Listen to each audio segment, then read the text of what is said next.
Mr. Agnew, please. Thank you very much. Very interesting. If I drive around the United Kingdom looking for soil erosion, I will see it from three main causes of it. One of them is tram lines on slopes, tram lines from the sprayers. And so the more the sprayer goes across the field in wet conditions, etc., the deeper the ruts get, and the more likely you are to get water accumulating in them and then forming gullies. Yet, what are we doing here in the European Union? We are encouraging farmers to spray more. Think of the oilseed rape crop. Farmers used to be able to use a seed dressing to control the cabbage stem beetle, whatever it's called.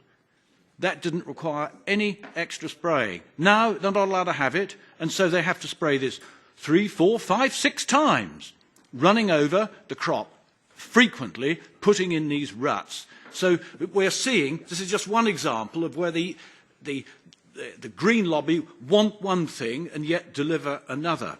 Another place I see erosion in the United Kingdom, it seems inevitable, but the harvesting of root crops in wet weather. November is always a wet month in the UK, and that's when a lot of root crops are harvested. And if that's on a bit of a slope, you will get soil erosion. And so do we eat potatoes? And I'm looking at my Irish colleague here, or don't we? But there's always a problem there. And the third, again, we've got another clash. A lot of people say they don't like seeing pigs being kept indoors. It's cruel. They should be kept outdoors. Fine, they like it outdoors. But by goodness, you do see some soil erosion when they keep pigs outside on slopes all through the winter, and those vehicles, the tractors have to go round the outside feeding them, ruts, water, erosion. We can't get away from it. So do we keep the pigs inside and everyone says how cruel it is, or do we have them outside and everyone say how much the soil is suffering? You can't have it both ways. And again here, talking about CO2 and conflating this with fuel reduction. There's fuel reduction, energy reduction is a really good thing in agriculture. But when you're starting to say that you're saving carbon or something, and CO2 is good for crops. The more they have, the faster they grow. It is a simple fact of soil science. And so it's a great shame that we conflate genuine energy reduction and cost saving with pretending we can change the world's weather. I'm glad you've been truthful about yield reductions.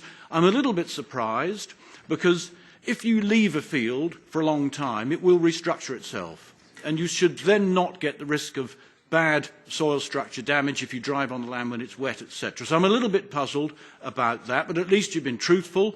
And maybe the Archer's soap opera we're listening to now, where one of the characters there is going in for this no-till, is discovering that the crops aren't as good as he hopes. But at least we can see there is a reduction. The thing is, the farmers who I know who have gone in for this see massive cost savings.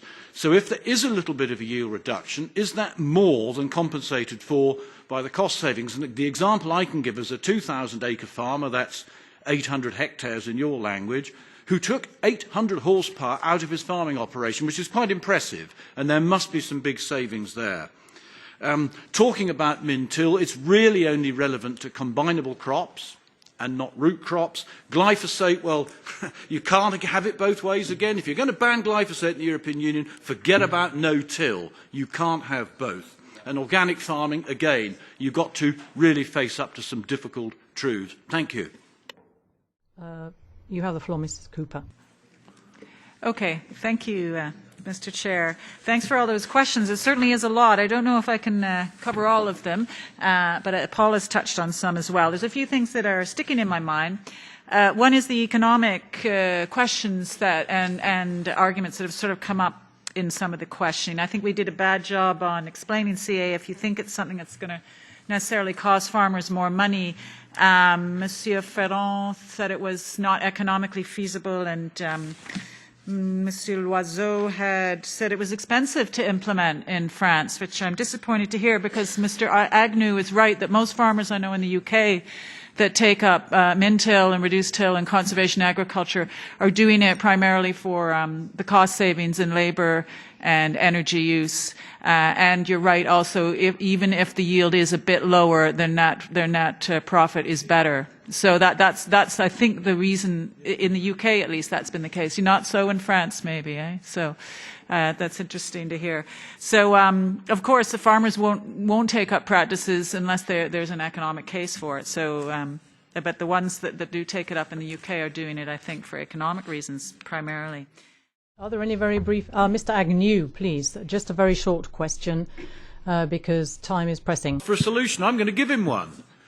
If you want to try and do what you're setting out to do, we have got scientists across the world who have used plant breeding methods to deliver a lot of what you want. And yet, GM technology and new plant breeding techniques are being roundly condemned by this Parliament. And yet, they will give you a reduction in energy use, a reduction in damage to soil structure, a reduction in the use of pesticides, but everybody, apart from a few people like me, says, oh no, we're not going anywhere near that. And until we back our scientists in the endeavours and the innovations that they create, if we keep telling them it's nonsense and it's rubbish, we simply won't move forward at all. Thank you.